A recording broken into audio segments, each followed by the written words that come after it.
So the customer's lost every key to this Ford Focus. Here's how we're going to bring it back to life. Where is that OB? Oh, there it is, right there. Plug in to the OBD port. Just like that. Now we're plugged into the Pro Pad. Let's go ahead and program the key. Yes, we agree. Let's pick the Ford. Let's auto identify. It's a smart key. It's just to turn the ignition on.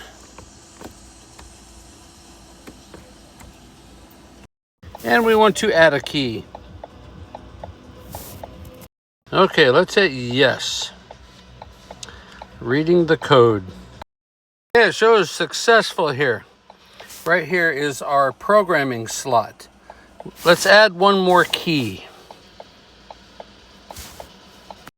We're going to take this key out. Let's put the new one in. Again, this is a Focus 13, so yes, we want to. The hazard lights are on. It is reading. Now it wants us to press the unlock for one.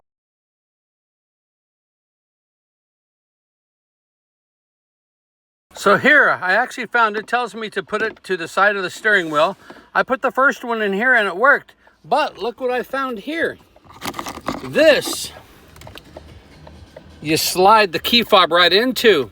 That, my friends, is your programming port. Okay, let's see if we have ignition. Let's go ahead and push in that clutch way down there.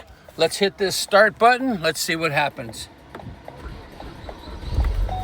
Whammo!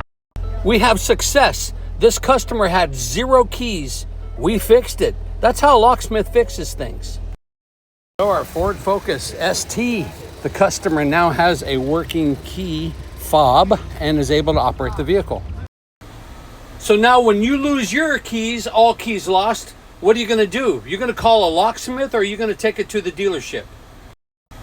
Well, no tow truck, no dealership, and this car is back on the road in 4 minutes. And this is exactly why you should always have 2 working keys, not 1.